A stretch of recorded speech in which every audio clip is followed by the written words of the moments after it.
All right. Hello and good morning. Welcome to the Coaches Corner, brought to you by the Endurance Lab, where the coaches from the lab recap the week and answer a couple questions from you from the forum. My name is Jason Flores, one of your Endurance Lab coaches.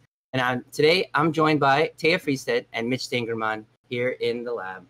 All right. Good morning, guys. How are you guys doing today? Doing great. Excellent. Good morning. There she is. All right. We're going to jump straight into hot topics like we do every week. And I've got something I just came up with a little bit of news here on my feed just about a couple minutes before we started. And I wanted to talk a little bit about the CrossFit Games of 2018. Last year, they actually brought in cyclocross into one of the events. And as you know, CrossFit Games is like supposed to be the fittest of the fittest in the world, arguably. But what they had brought in last year was cyclocross, getting on and off mountain bikes, that sort of thing. But this year, right in the wheelhouse of what the Endurance Lab does, they have actually brought a crit race into the games. So essentially it was, from what I understand, 10 laps of a 2 or 3 mile course, pretty technical from what I understand. They actually, they had to be clipped in. They were all riding the same bike. They could choose from the Reebok line of the sponsors what they wanted to wear, so they could choose. But pretty much, I think they're on 28s. The bikes were like 22, 23 pounds. But super interesting to see this race. I don't know, any of the coaches catch this or catch something on their feed about this? You know, I read slowtwitch.com. Yeah. Yes, and I mean, on the Slow Twitch, it got a lot of, from triathletes, it got a lot of snickers. You know, everyone says triathletes can't ride bikes, and the thought of CrossFit folks riding bikes. I'd like to see a video of it, but I haven't found that yet. Yeah, I'll definitely post it. They stream live, so I'll post a video here or post a link to it. But here's the thing: so the course was pretty technical because it was kind of around like a stadium. So they had like this like 90-degree turns that had like dips in the middle, and these guys were like trying to like pedal through it, and there was all kinds of crash. But here's the thing: you're at a crit, and you see guys go down, and they slide across the pavement. And, they're not getting up. They're like all like road rashed up. These guys were so strong. They would get up, not mad at anybody. Just get up, get back on the bike, and just keep going. It was pretty crazy. And these guys that are like, they're lifting heavy weights, they're deadlifting, they're squatting. So really, they've got some strong bodies to hold them together. There was maybe just one out of the 6 crashes that someone actually got, hurt that couldn't continue on. It was like their wrist. But otherwise, the other crashes, they got hit, they got bumped, and they fell, and they got back up, man. These are resilient people. That's making your case for the strength that we have to do off the bike as cyclists. Absolutely. Including bone density, right? You need to have that bone density, because otherwise, if you only do your bike workouts, you're missing out on the strength that will make your bones thicker. Stronger. Yeah, absolutely. And that strength is important because we're not actually lifting our own weight on the bike. It's really important that we kind of watch out for that. So Taya, now you're making the argument that we should all be running as well. And then that means after that you should be swimming, and then we all become triathletes. And then what happens to the world? Yeah. So super interesting that they're introducing that. They've got some really crazy things that they do at CrossFit Games. So if you get a chance, I'll post the link here. But really interesting to see that kind of in the realm. But you know what? They did a lot of things right as so far as covering both the men's and the women race equally, both equalizing the fields with having exact same bikes for men and women just fitted for each other, really making those fields kind of it being just about the rider. Because how many times, there's a huge varying number of riders in the field, and they've got all kinds of equipment, right? Some guys got the newest XYZ, but what if everyone had to ride the same bike? How do you think that would change the game during a crit race? Yeah, I'm not sure. Yeah, really? Okay. No. That's totally cool. No, I mean, I guess I'm thinking like a longer distance race, maybe.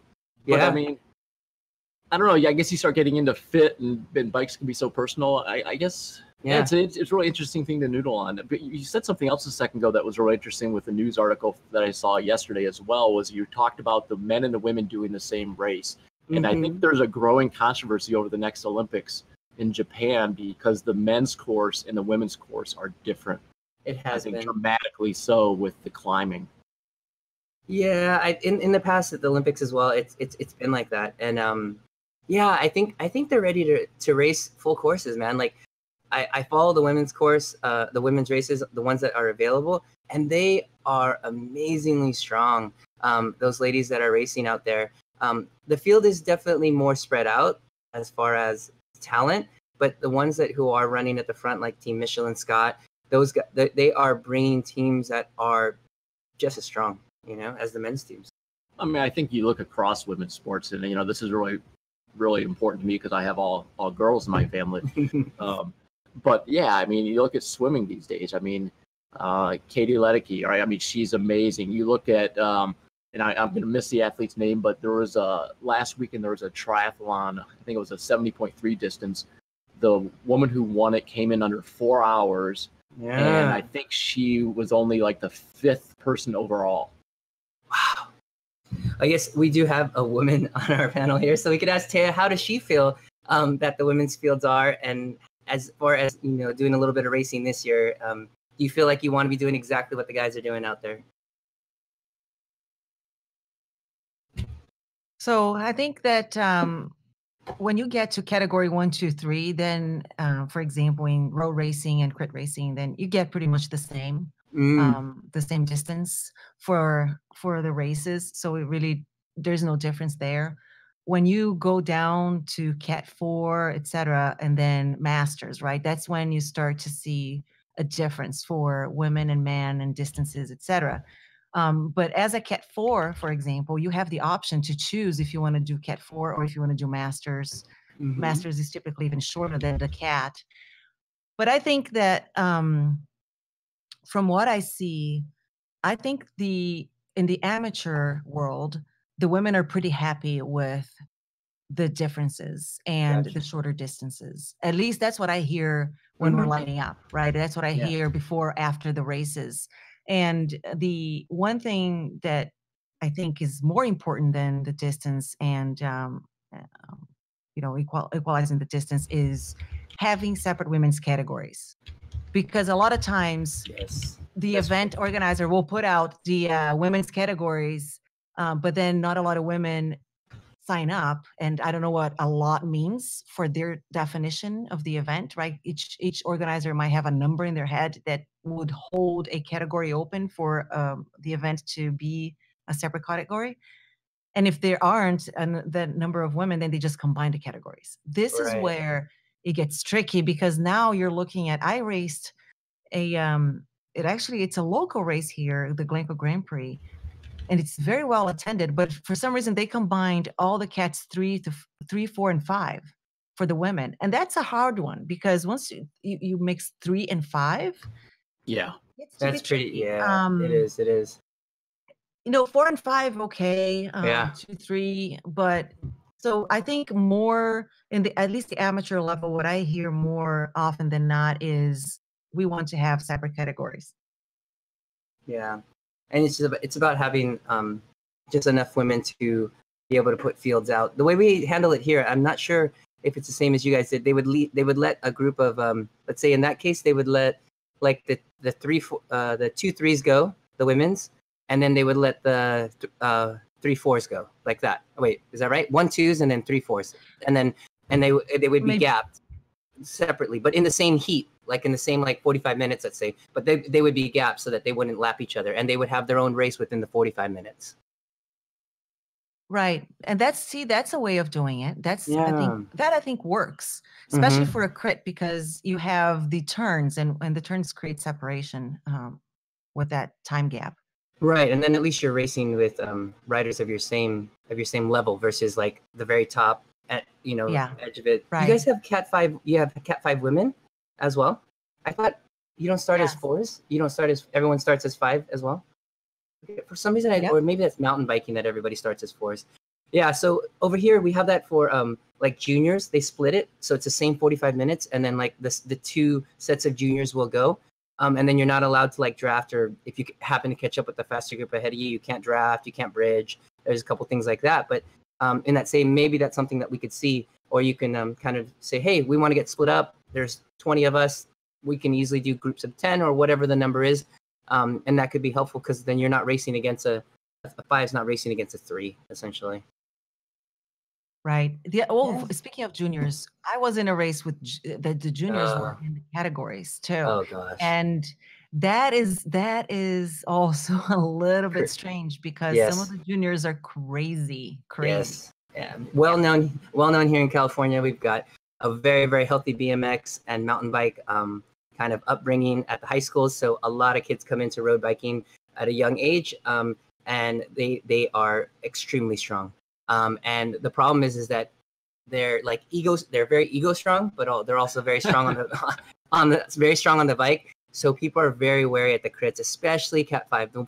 You know, things may crash, XYZ, but usually on the top of the list is watch out for the juniors, because they'll bomb the corners. They will take you on the inside. They will, they just won't respect lines. And it's just because, one, they're just younger, they're learning, and really it just takes, some maturity to understand that people need to go to work on Monday. People are not here for, this check. We're not all racing for socks at the end of this race, that sort of thing. And it's that mentality that just kind of has to shift over time. And so people just let them go. If they get off the front, they let them go. They let them upgrade. They get them through. They end up as Cat 3s or 2s in about a month or two. And then, they kind of have to work their way out, But it's tough here too. Yeah. All right. We're going to switch gears a little bit. It's a topic that we have covered before, but we are going to talk a little bit more specifically about hydration and about longer events, longer periods of time, specifically around the 80 to 90 minute mark. And then also we've got a couple athletes that are also doing longer events up to 24 hours. We've heard some stories on Chat and Chill about, Martin Walker that's done the huge enduro mountain bike race that's, 24 hours plus in the dark. But just wanted to revisit a little bit about that. So let's share a couple experiences around the table today about how you fuel for a 90-minute workout. So Taya, what do you do for a 90+ minute workout? So a lot of what people do is around 60 to 90 minutes. Right. And this goes for the endurance lab. This goes for for example, right now, the execution lab we have going on, or even the Academy Booster Lab. For those who are doing Zwift Academy, those workouts are around the same time. So when you're looking at 60 to 90 minutes, whatever you have in your system, in your body, in terms of nutrition, it's already there. Mm-hmm. So whatever you eat, if let's say you're 45 minutes in or 90, or 60 minutes in and you have a gel or you have gummies, you have something, that is really not, scientifically speaking, that will not affect your performance in that workout. However, there's evidence that says that psychologically that will help you.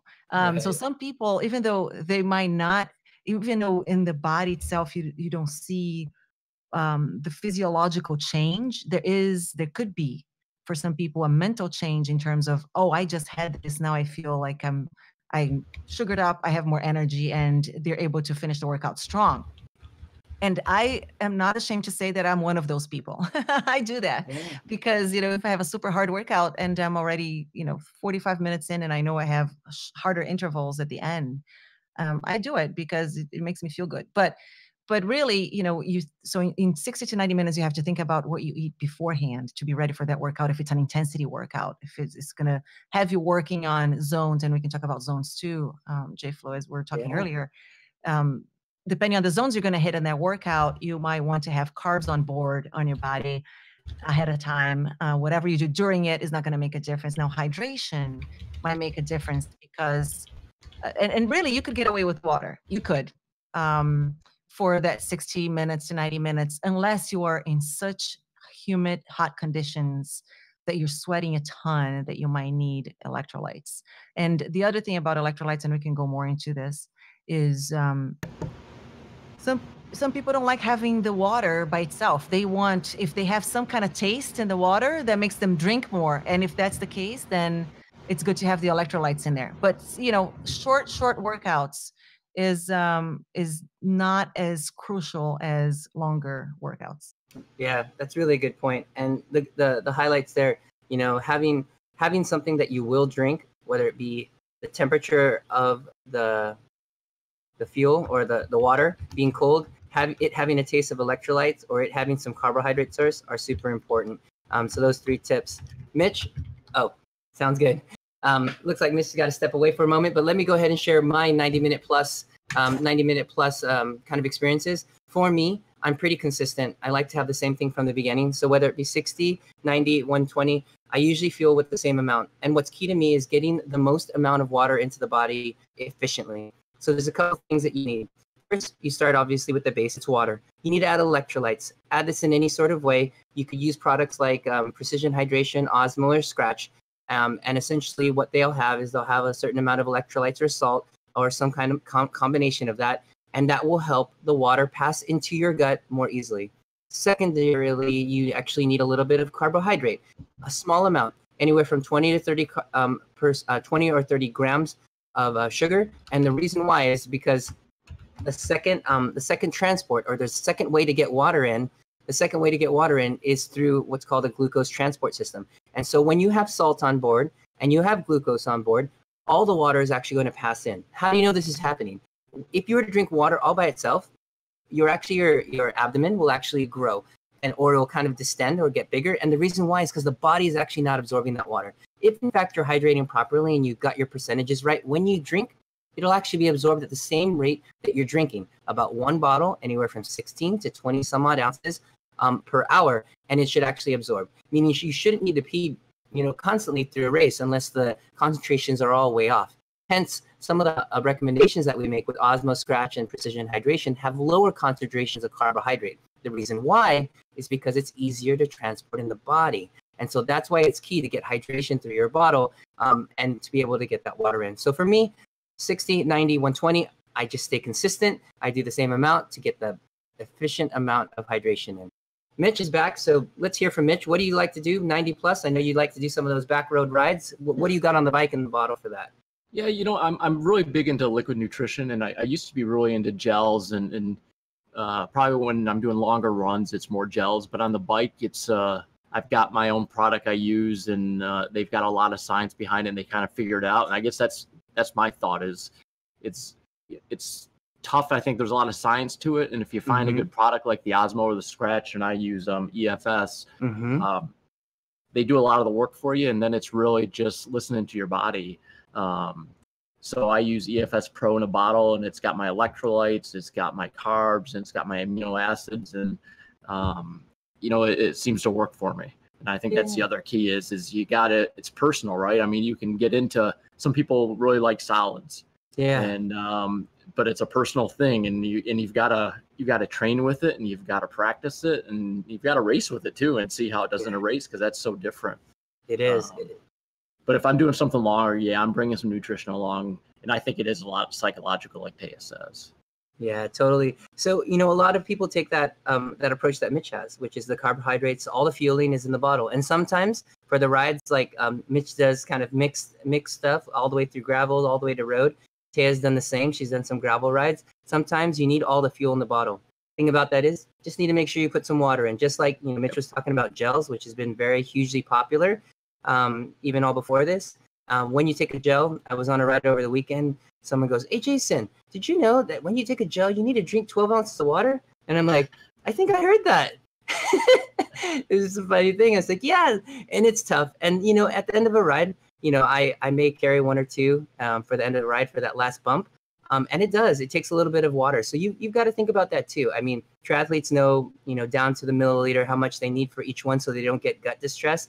So really, it's the fueling just has got to get worked out. So if you're going to add fueling to your hydration, you just need to make sure you're still hydrating with like a bottle of water separately. And I think that's how it works. And that's how it's been done historically, right, Mitch? You had water, fuel, right? Bottle of water, bottle of fuel type deal on your bike. And then you guys switch that out at every aid station type deal. And so it's been done. It can be done, there's many ways to kind of slice it up. Excellent.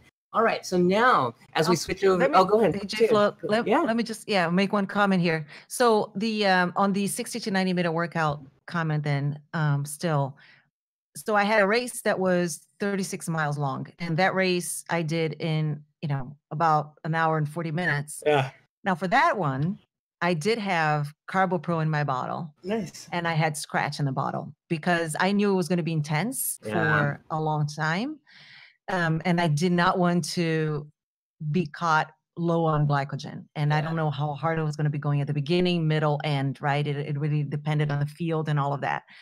So I did have, in that case, because it was a race, I had hydration and nutrition in my bottle. And then I did have one gel pack, and I use the Science and Sport one because it doesn't require water to go with it. So that one is also easy. Just go straight in. That really speaks to kind of how it's used. So, for example, crit race or like the Saturday morning showdown, things are moving so fast. You're in a peloton. There's 60 to 80 people. You're not gonna be able to eat a rice cake. Sorry, love them, but you're not gonna be able to eat it. It's not. No one's sitting up over a 35-mile race. Everyone's kind of in it. So having like a gel like that is what you're gonna need to do, whether it be Carbopro in the bottle. But like over the weekend, I was in Malibu. We did 60 miles, 60,000 feet of climbing. People are going to stop. We're going to regroup. You can enjoy and have waffles and have whatever you brought in the pocket, that sort of thing. So it really just depends on how you're riding in your group. So just know that, and that's important to know. But getting back to kind of the base question and where this came from, for those longer workouts, let's say going back to indoors, just make sure you're hydrating. If you're not going over 90 minutes, just hydrate yourself. Pick a hydration module, some electrolytes, water for sure, maybe some sugar source, and go with it. Keep yourself hydrated, and then throughout the day, because remember, we work out 1 hour, 2 hours max, right? There's 22 hours of the day. Hopefully, you're sleeping 8 of them. The other time you're awake, make sure you hydrate yourself. Otherwise, right? Always. Yeah, always. All right, let's shift our gears here. We're looking at longer events, 24-hour fueling events. I've got a little bit of a quick rundown for the 24-hour events, and then we'll talk a little bit about it. I know Stefan. Stephanie's doing the whole the 24-hour event. Perfect. So just got that information. So we're going to run this down. I've got a couple things to consider, kind of just more generally, just to spark some conversation, and then we can go from there. So the 4 things that I kind of got, and I'll put a link to the article that I found, was 4 things: the amount of fuel, and then going back to hydration and electrolytes, and some things that you want to make sure you don't do, and then some ideas of what kind of fueling choices you can make. So for the amount of fuel, you're looking at how much can you actually consume over, let's say, hour per hour, and then kind of continuously after that. So by the science, you're looking at anywhere from 60 to 90 grams of carbohydrate per hour. So anywhere from 250 to 350 calories. It's really the maximum amount that most riders can take on the bike.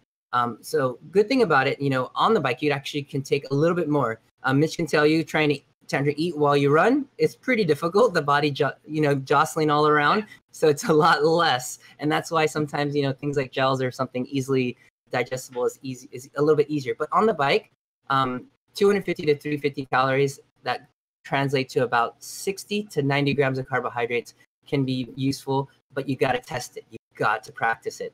Hydration and electrolytes, it goes back to making sure you're getting the most you want in, and then also mixing it up, because 24 hours is going to be a long time. So different things are going to be used. We've got stories all the way to just using conventional foods, teas and all kinds of weird stuff, coffee here and there. It really depends on what you have in the aid station, but you're looking at about 1 bottle. So that's anywhere from 600 to 750 milliliters an hour of hydration with a little bit of electrolytes, a little bit of sugar. You just need to find out what's going to work for you, and maybe changing flavors around, something like that, so you don't get essentially taste fatigue throughout the 24 hours. And making sure that there's an electrolyte source. If that means you're taking something extra just to stay ahead of that, and you feel like you need that, you can use something like that in every other bottle, let's say, to make sure that you're getting those electrolytes in every bottle. Some things that you don't want to do is you don't want to try anything new as far as fuels. Stuff that you have used before is important. Simple sugars are going to be useful, but you're going to need to mix it up depending on your pace. At 24 hours, it's essentially an endurance race. The pace will be way back. Nobody's going VO2 max for 24 hours. So you're going to be dropping back, hopefully, some spouts of tempo, but mostly endurance. So you can take in, it doesn't need to be all simple sugars. You can kind of start with more real foods and then transition into simple sugars. And so making sure you take electrolytes and don't overconsume, because let's say you do start off a little bit slower and you kind of make it throughout the day. Make sure that you know how much you're going to be taking, just not going by feel. So having a plan is important. And then, of course, on the other side of things, not to overhydrate. And the reason why is because you don't want to be in a situation where the balance is just way off. Knowing about a bottle an hour, depending on the temperature that we talked about, is important. And then, of course, fueling choices, just general rules. Solid food early on could be very, very useful. Using a base fuel of something that essentially looking at 50 or 70% of the time, something that you know that you can choose, because it's always going to be unknowns out there that you may need to switch over. So if it means that you've got something that you go to, but it means you have to bail on it and you need fuel in between, be open to that outside of your plan. But again, you have to make a plan. And so knowing that and about 350 calories per hour is super important. And if you're getting quality food in during your ride, you're going to have a quality ride. If you're just getting garbage in the whole time and just like chips and muffins and everything that looks nice at the aid stations, you're going to get a garbage ride, unfortunately. And so the last thing is just looking at simple sugars versus kind of real food, kind of more complex stuff, just because it's so long. And so kind of thinking about that. So with those things in mind, kind of tips that we have for our riders out there, experience there from the coaches, kind of anything we want to add as far as, this long jaunt. I know, I don't know, Mitch, Taya, have you guys done anything to this length? I know Taya's done something pretty long on the gravel ride last year, right? The longest I've done was 175 miles. So not nearly as long as a 24-hour event. Yeah. But one thing I will add here is protein. Yeah. You need that to also hold you up, and really just complete that, because if you only go by carbs, you might start to not feel that great after a while. And the tricky part about, because how we always say, practice what you're going to do on race day, practice what you're going to do on race day. Well, no one is going to practice, at least 24 hours, no. 24-hour racing. So it's something, you might find out a couple of things about yourself. Who knows? But having a plan, like you said, is very important. But also, the thing about the plan, at least what I speak from experience, on that 175-mile event that I did, which wasn't that long compared to the 24-hour, I was going, I knew I had to eat every hour and I had to have a bottle every hour. But if I'm going by the time on my Garmin with autopause, now all of a sudden my hours are off. Yeah. So go by the watch, really, just by your watch, even if you have to set up an alarm that goes off every 60 minutes. Because trust me, after a while, your brain goes into fog mode and you don't really remember, when was the last time again that I ate? And was it 30 minutes ago? You start doing the math in your head, and all of a sudden adding 30 and 30 is hard, So, having that plan is important. I have a question. Go ahead, Mitch. No, I was going to say, the longest I've done is a 6-hour race with half Ironman.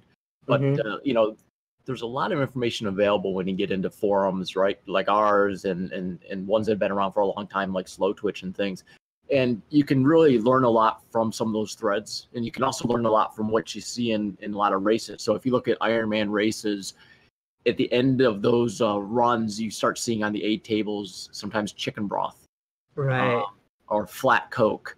And I mean, it's saying something there, right? It's chicken broth is electrolytes. It's the sodium and it's a liquid, and the Coke is flat, simple sugar and caffeine.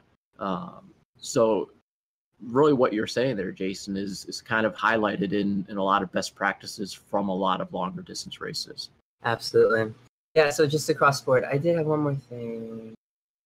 Oh, do we know if riders are what the format of that race is specifically that Stephanie's looking at too? Like, are they going to have rest stops? Are they sleeping? Is it like a relay? Yeah. I don't know. How's it work? Yeah. So it's a loop, right? It's a loop. So you're not going to be going super long distance, and it's in an urban area. So you can even venture out of that particular circuit that they have built for the race as long as you go back to your checkpoints, because you need to go back to, you have checkpoints along the way that you have to hit by a certain time. So I think they're time cuts. So you can, you finish the race if you have all your holes punched for all the places you're supposed to stop at. So some people are camping around and having their tents along the course so they can take a nap or sleep or whatnot. Yeah. Some people have, I think you could have your car parked like Martin Walker had on when he did his event. Yeah. That everything was frozen in his car. But so I do remember that too. So Stephanie will have that option. I don't know how her setup is going to be particularly for this one, but I do know that that's the event format. Interesting. Yeah. So from what I understand in the podcast that I listen to, this kind of drops into the ultra running world as well, kind of long jaunts. Really it's a balance, how little sleep you're going to get. Sleep deprivation is going to take into a toll very quickly. If you are going to stop, how long do you stop for? So there's a lot of choices to be made. If it's a distance thing, I know from before when we talked to one of our riders, Martin, it was kind of like distance covered in amount of time.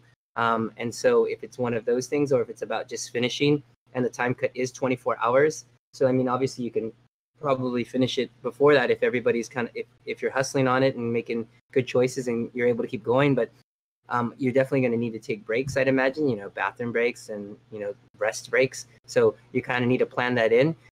Mitch, you remember how, how some runners come into like a marathon with a run walk strategy and they're still getting like, under 4 hours. Like they say like they're going to run this amount, they're going to walk for X amount. And it really just kind of allows them to run faster during the times that they're running. Maybe something like that could be useful where someone's like, okay, I'm going to go, hard for this, recover for this, where they're getting some active recovery as they go, something like that. Oh yeah, definitely. I mean, I've seen that in shorter races. But I mean, I think you have to have a plan.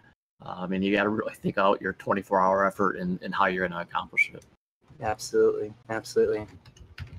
All right. All right. So we're gonna slide on over to a couple other topics that have come up. I'm gonna pass this on over to Taya. We're gonna have a nice little conversation here about a couple skills that we have coming up across the lab, and then just kind of overall as far as conversation.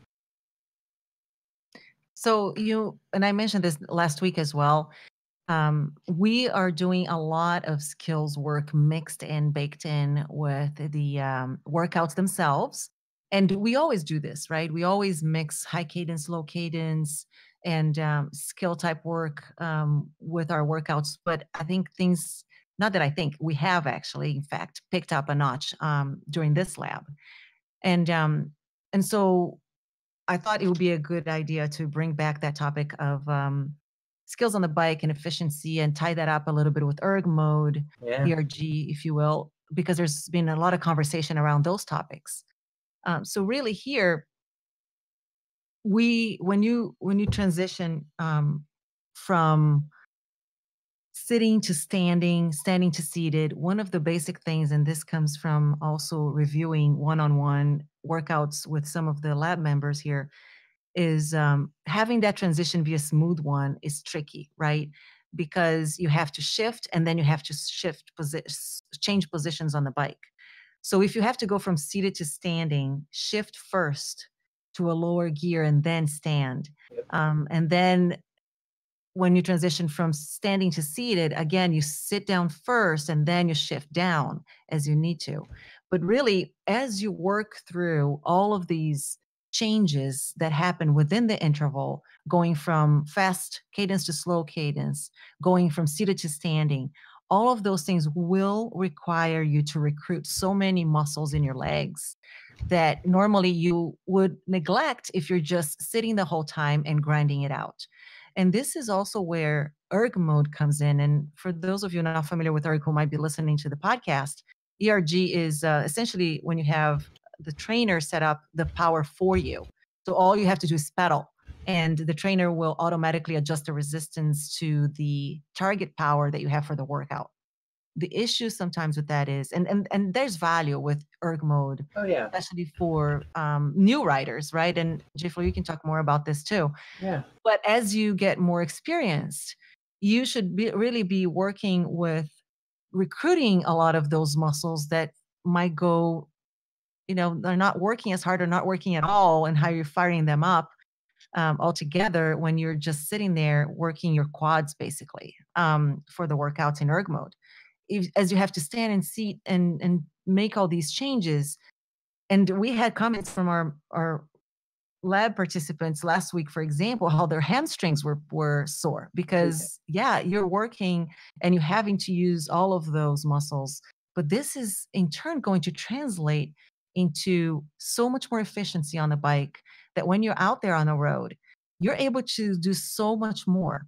And as we talk about as well many times here, it's not just about power, it's how you use the power, you apply it to the pedals, the torque, and the changing positions, being able to accelerate. All of those things will make a big difference when you're out there on the road. It's so funny. So I know who Taya's coach is in real life, and she's starting to sound more and more and like that. It's all about the torque. Really got to spin that up. Really got to use that momentum, get out of that corner. So it's really interesting to really get these extra skills, things that a lot of people don't talk about. Because when we're here indoors, what you find yourself is just you're grinding at a certain wattage. And so speaking to that, if you're a new rider, you just need to be able to make consistent, steady wattage.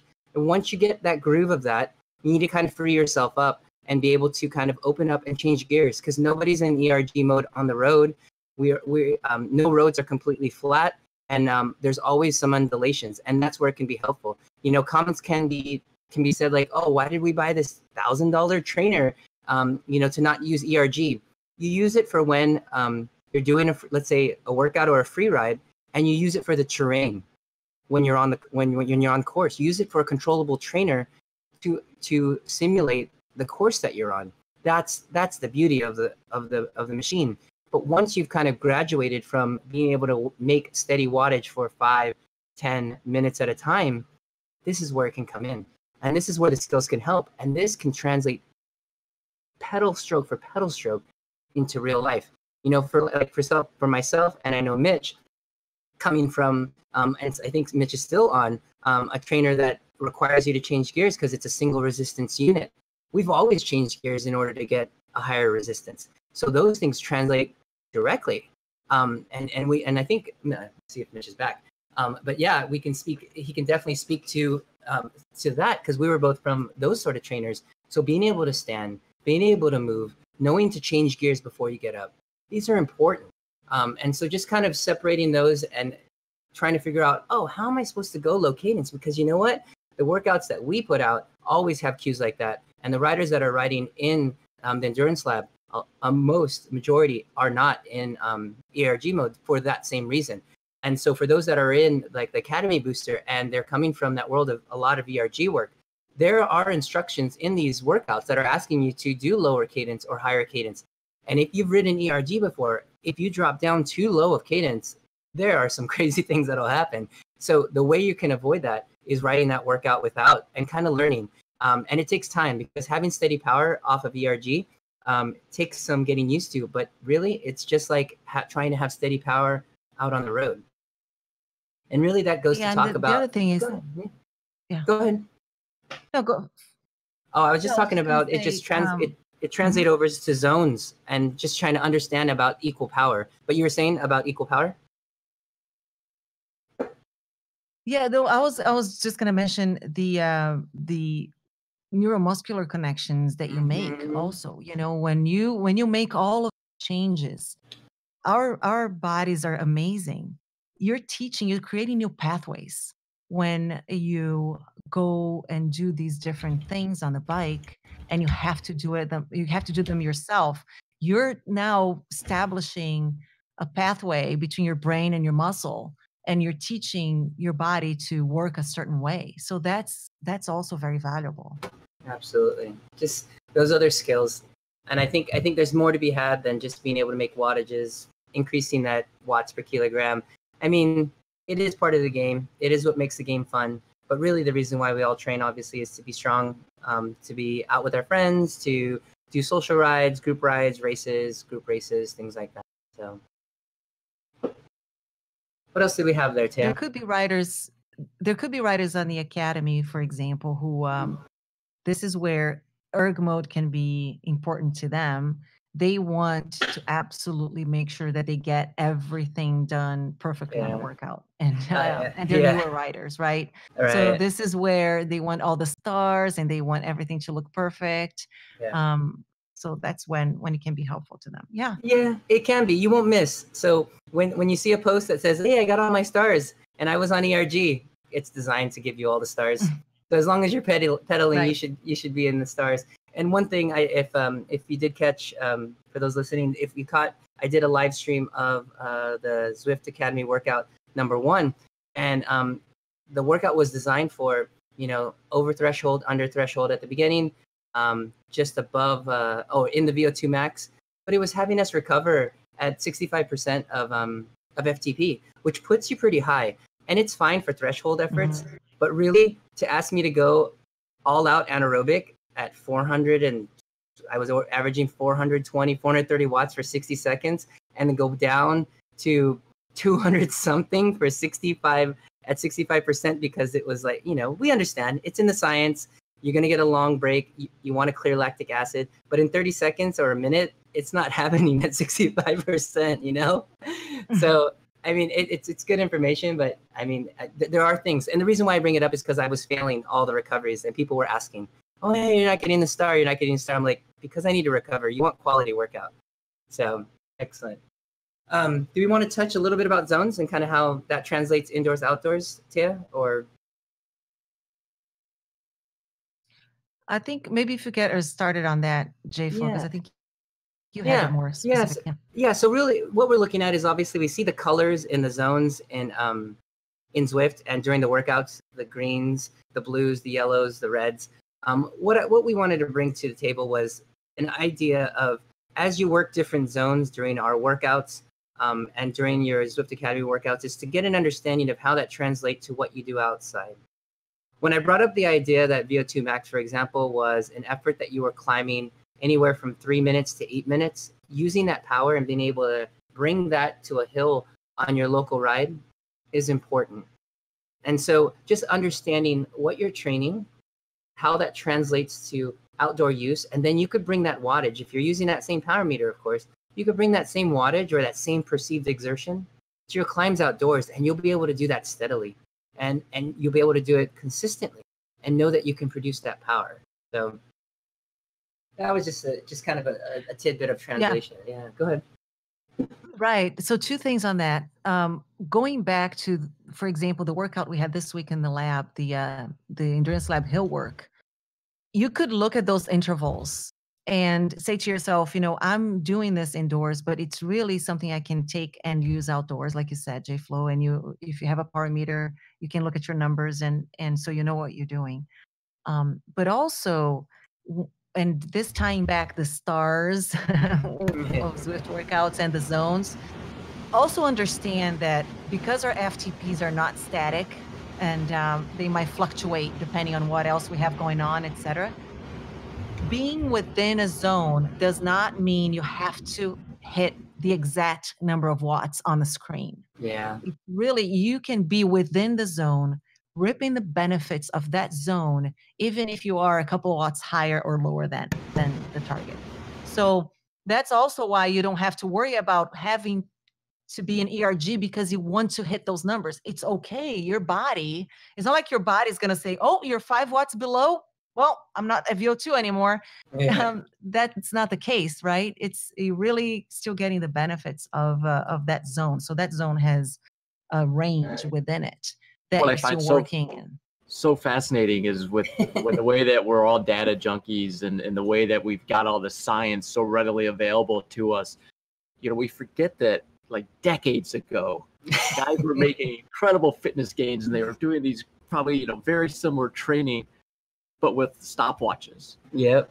And perceived exertion. And somehow or another they improved and they got better, but they didn't know what their FTP was, and they certainly weren't calculating, 110% of it on the fly as they were, they didn't have a power meter. I mean, so I think it's so easy to get seduced by these numbers, and I always call it a paralysis by analysis too, right? I like that. and it's sometimes it's just, get out there and ride or get out there and run and make the effort. And if it's not exact, or you fall a little short, or you go a little hard, you're going to be fine in the long run. Yeah. That's why I hate those stars. Yeah, we always, and Mitch and I come from a world of even trainer world before this, and then perceived exertion and just heart rate before that. So I mean, there is all that. I mean, back in the days where it was a backpack to get your heart rate for your heart rate monitor. Yeah, that's pretty nuts. Back in the Phil Maffetone days, definitely heard the stories. Wasn't doing any of that, but still, super interesting. One other conversation. Was there anything else about zones, Tia, that you had for us today? No, that was it. Okay, so it kind of speaks to conversation. Perusing through both our forum at the very beginning. Let's go back to that, and then also through let's say the men's academy forum, and I could ask Tia here for the women's.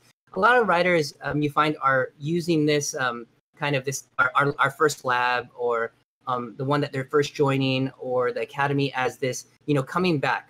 Let's say like coming back either from a break or coming back from an injury, or just kind of getting some sparked kind of interest in getting back into fitness. And so we've got a little bit to chat about that. Mitch has got a couple topics here that wants to talk about that motivation and kind of some tips on if you're coming back from whether it's an injury or kind of like some lack of motivation where you're looking for that new spark, some of the things that you should be thinking about as you roll forward, whether it be for academy or execution lab, whatever it may be. So we've got a couple things for you here. Yeah, so I mean, we all have reasons why we step away from the sport for a while. Could be an injury, could be a new job, could be a divorce, could be something good like you had your first child or your second or your third child, and we all parents know how stressful that time is. So first I'd like to really ask, so Tay and Jason, I mean, if you guys ever had to take a break, and why was the the break, if it's not too personal, and how did you come back? I mean, what were some of the things that you did? Tay, you want to go first? Mine is actually kind of boring because I I think the longest break I had was 10 days. Yeah, Brazil. So yeah, I was when I went to Brazil to visit family, and what I did there was I didn't have a bike, so I had mountains though, and so what I did plyometrics every day, and I ran every other day. I started 15 minutes, going to 20 minutes. So using sort of like the same muscles that we would use on the bike in an explosive way to maintain it. And so when I got back, it wasn't as much of a steep comeback. I didn't have to, the first week when you come back after 10 days is tough because you still have to kind of ramp up slowly, but not so slowly because I was doing those specific, very targeted, specific workouts off the bike that would help me get back on the bike. But I did have before then, a similar break of 10 days that I didn't do any of that. And that one was a steeper curve to come back to when I came back on the bike, even though it was the same 10 days. It's just because I wasn't doing the same types of exercise. I was just doing nothing really. And with doing nothing, it took me longer. It took me probably 2 weeks or 2.5 weeks to get back to where I was at before the break. And that's just 10 days. Yeah, and definitely tough. So my story comes when my son, you see him on live streams and stuff. He was 1. And so my wife and I, obviously in that first child, first year, kind of just all crazy. What happened to me was that, I was trying to maintain, being able to still ride, did a lot of indoor training during that time, and also, being there for my family. And what had happened was that I actually had a lot of lower back pain. I think it put me out almost 3 months, kind of not really able to put a lot of effort in. And so I had to work with my coach at the time to kind of get strengthened. And it just happened, and I talk to dads about this all the time. I wish there was like some like dad CrossFit, some dad fitness thing, and that teaches you how to like move properly and like, deadlift like slippery fish, or I don't know what other exercises it could be, lifting stuff over your head that's kind of like oddly sized. I feel like that's kind of what kind of threw it all out, because I had generally decent fitness, like I can move, I could lift, but it wasn't in these angles or these long periods of, positions that I needed to be for my son, whether it be caring for him, putting him to sleep, making him feel comfortable, making him feel, adjusted to home. It was just something completely different. And so it was taking a toll on, because I did so many things that were just like very lateral, vertical. It's running, riding a bike, lifting. It wasn't things that were more dynamic. And I kind of learned that over the years. I think we need to do a lot of those more dynamic movements to make ourselves stronger, and not just on the bike, but just as a general person. I vowed after that to never have lower back pain. So I do a lot of things, to make sure that core is strong, mobility is strong. I got into like, the Supple Leopard by, Kelly Starrett, got into a lot of that. And it's really helped myself. And then also my wife, as she recuperated after that, to stay strong and keep her core, enabled or activated. Yeah, I think that's all. I mean, I think I identify a lot with that. I mean, I had a year where I had 3 stress fractures, and I can identify how I got them. It was from running, and it was from doing too much too fast, and that took me out of everything for quite a while. I mean, I could swim some, but I even had to really dial back to cycling for a bit and let that heal. So, I mean, I think we've all experienced things where we had to take breaks of different lengths, and I think there's some really key and really some simple ways that you can approach coming back. Really, the first step is just accept where you are and who you are at that time, right? I mean, you may have given up a ton of fitness depending on the break. If it was a 6-month break and you didn't really do anything, your FTP and your strength, your aerobic fitness, all those things may be dialed back, and you just really need to just accept it, and you move forward. So, you could do an FTP test and see where you sit, and that might be a great idea. But if you don't for a while, that's fine too. So the key is know where you are, accept it, and then you begin taking small steps forward. You're not going to go from 0 to 100 overnight. So what you've got to do is you've got to say, all right, maybe it's just a commute to work and it's only 3 miles, and maybe it's making sure I get up and actually do that workout and start getting into the habit again of doing activities and doing workouts and having a plan. But over time, you just begin to make those steps a little bit bigger, and you start to get your fitness back. Jason mentioned something which I think is really key, not self-serving, but I think it can be very important, which is finding a coach. It always helps to have somebody else who, one, can sort of validate where you are at the moment, but then can also give you a plan and help you adhere to that plan, and then also modify it as it goes on so that you can get back to your fitness. Jason knows very well that I have a tendency when I'm trying to run to go too far too fast.